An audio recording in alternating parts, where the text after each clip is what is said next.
आज की वीडियो में हम आपको एक कहानी के माध्यम बताएंगे कि मनुष्य का भाग्य कब लिखा जाता है और भाग्य का लिखा क्यों नहीं मिटता है। मनुष्य अपने भाग्य को क्यों नहीं बदल पाता। मित्रों, हमारे जीवन में कई बार ऐसे हालात पैदा हो जाते हैं कि कई बार हमें जटिल कार्य करना पड़ जाता है कि हम सफलता की मंजिल तक पहुंचते पहुंचते नीचे गिर जाते हैं। मित्रों, कई बार मनुष्य यह सोचकर बहुत मेहनत करता है कि वह अपनी मेहनत से सफलता को हासिल जरूर कर लेगा, लेकिन हासिल वही होता है जो उसके भाग्य में लिखा होता है। मित्रों, इसी को तो कहते हैं भाग्य का खेल। मित्रों, आप में से कई सारे लोगों ने अपने जीवन में यह अवश्य ही सुना होगा कि जो भाग्य में जो लिखा वही होता है। चाहे तुम कितना प्रयास कर लो, तुम्हारे साथ वह होकर ही रहता है जो उसके भाग्य में लिखा होता है। कुछ लोग कर्म को प्रधान मानते हैं, लेकिन आपको बता दें कि भाग्य और कर्म एक दूसरे के पूरक होते हैं। इन दोनों के बिना कोई भी जीव जंतु नया जीवन पाने की अभिलाषा तक नहीं कर सकता है। मित्रों, आप लोगों का ज्यादा समय न लेते हुए कहानी को शुरू करते हैं। मित्रों, एक बार भगवान श्री कृष्ण जी अपने सिंहासन पर विराजमान थे। तभी अचानक ही वहां पर देवी रुक्मणी आ जाती हैं और बड़े ही चिंतित मन से भगवान श्री कृष्ण जी से कहती हैं, हे प्रभु, आज मेरे मन में एक प्रश्न अपना विकराल रूप ले रहा है। तब भगवान श्री कृष्ण जी देवी रुक्मणी से कहते हैं, हे प्रिय, आप मुझे अपने उस प्रश्न को बताएं, हम आपको आपके उस प्रश्न का उत्तर अवश्य देंगे। तब देवी रुक्मणी कहती हैं, हे चराचर के स्वामी, आप तो सब में विद्यमान हैं, आप तो त्रिकालदर्शी हैं, आपको तो मेरी दुविधा का भान है। मित्रों, तब भगवान श्री कृष्ण जी कहते हैं, हे देवी रुक्मणी, हम आपकी दुविधा को समझते हैं। आप निश्चिंत होकर अपने उस प्रश्न को कहिए, हम आपकी दुविधा का निवारण अवश्य करेंगे। तब देवी रुक्मणी कहती हैं, हे प्रभु, मेरे मन में यह प्रश्न उठ रहा है कि मनुष्य अपने भाग्य को क्यों नहीं बदल सकता है। क्या मनुष्य को अपने भाग्य के अनुसार ही फल मिलता है और विधाता मनुष्य का भाग्य कब लिखता है। तब भगवान श्री कृष्ण जी देवी रुक्मणी से कहते हैं, हे देवी, आपका ये सभी प्रश्न बहुत ही महत्वपूर्ण है और आपने इस प्रश्न को पूछकर पूरी मानव जाति का उद्धार कर दिया है। मैं आपके इस प्रश्न का उत्तर आपको एक अत्यंत महत्वपूर्ण कहानी को सुनाकर देंगे, परंतु आपको इस कहानी को शुरू से लेकर अंत तक पूरा सुनना होगा। तब देवी रुक्मणी कहती हैं, हे प्रभु, मैं आपको विश्वास दिलाती हूं कि मैं इस कहानी को पूरे सच्चे मन से शुरू से लेकर अंत तक अवश्य सुनूंगी और इस कहानी का विस्तार पूरे देवलोक में करूंगी। मित्रों, भगवान श्री कृष्ण जी कहते हैं, हे देवी, किसी समय की बात है, एक नगर में अग्रसेन नाम का एक राजा राज करता था। वह बहुत ही क्रूर राजा था। वह सभी पर बहुत अत्याचार करता था। उसी नगर में गोपेश नाम का एक किसान रहता था। वह बहुत ही गरीब था। उसका जीवन बहुत ही कष्ट से गुजर रहा था। इस वजह से वह बहुत ही परेशान रहता था। एक दिन उसके घर के पास से एक महात्मा जी गुजर रहे थे। तभी गोपेश उन महात्मा जी को देखकर उन्हें प्रणाम करता है और उनको घर के अंदर चलने को कहता है। फिर वे महात्मा जी गोपेश के घर में चले जाते हैं। फिर वह गोपेश नाम का किसान उन महात्मा जी का अच्छे तरीके से अतिथि सत्कार करता है, जिससे वे महात्मा जी उससे बहुत ही प्रसन्न हो जाते हैं और उससे कहते हैं, पुत्र, जल्द ही तुम्हारे घर में एक पुत्र जन्म लेने वाला है। वही तुम्हारी गरीबी को दूर करेगा और वह आगे चलकर इस नगर का राजा बनेगा। उन महात्मा जी की बात सुनकर वह गोपेश उन महात्मा जी से कहता है, हे विप्र, यह कैसे हो सकता है? एक गरीब किसान का पुत्र इस नगर का राजा कैसे बन सकता है? तब वे महात्मा जी गोपेश से कहते हैं, यह तो तुम्हें वक्त आने पर ही पता लग जाएगा। इतना कहकर वे महात्मा जी वहां से चले जाते हैं।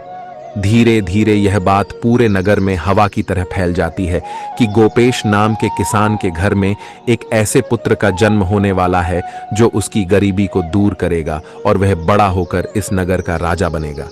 जब यह बात उस नगर के राजा अग्रसेन को पता चलती है तो वह बहुत ही क्रोधित हो जाते हैं। उन्होंने कहा कि मैं ऐसा नहीं होने दूंगा। एक गरीब किसान का लड़का कैसे इस नगर का राजा बन सकता है? मैं उस गोपेश नाम के किसान के पुत्र की किसी भी तरह से हत्या कर दूंगा। मित्रों, भगवान श्री कृष्ण जी कहते हैं, हे देवी रुक्मणी, यही सोचकर वह राजा अग्रसेन एक दिन वह भेष बदलकर गोपेश के घर में पहुंच जाता है और गोपेश के घर का दरवाजा खटखटाने लगता है। तब दरवाजे के खटखटाने की आवाज को सुनकर गोपेश दरवाजा खोलता है और वह देखता है कि उसके सामने बहुत ही सुंदर से कपड़े पहने हुए एक व्यक्ति खड़ा हुआ होता है।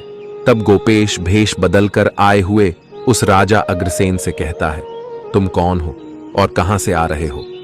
तब वह भेष बदलकर रखा हुए राजा अग्रसेन कहने लगता है, भाई मैं एक व्यापारी हूं और दूसरे नगर से आ रहा हूं।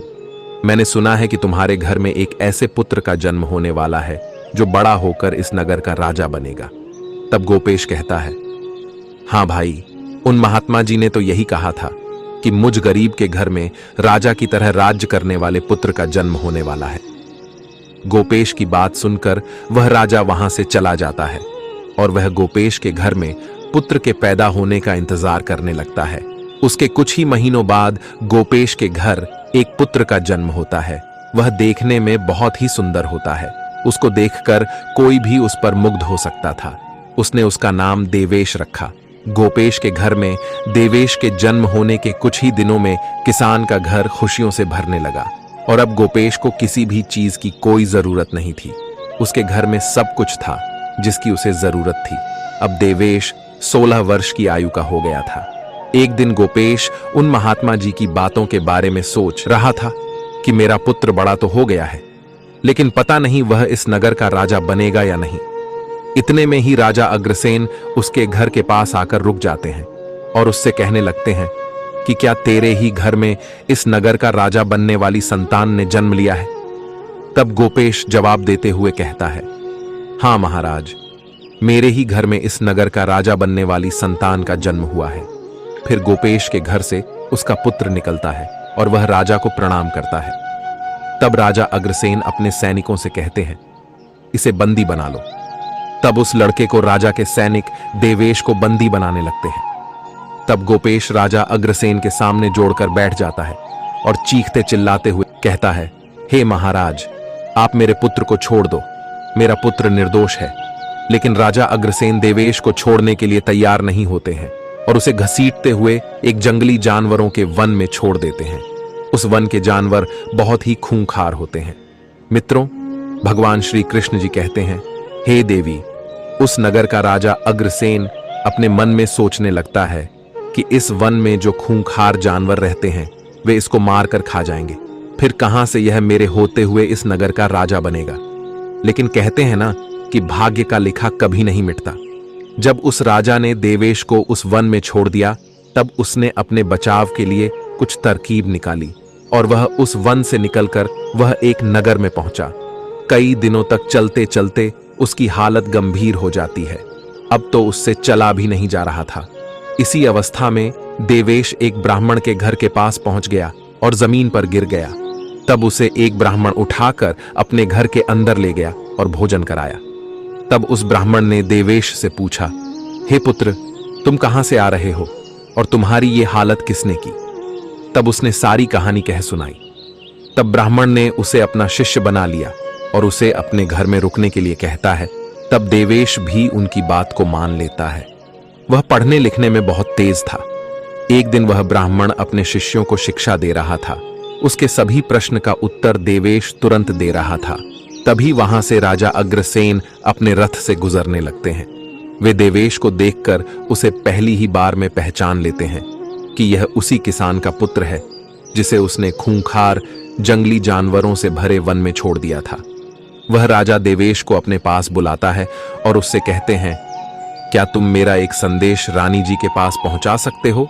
तब वह किसान का पुत्र कहता है, क्यों नहीं, मैं आपके महल में रानी के पास आपका यह संदेश अवश्य ही पहुंचा दूंगा।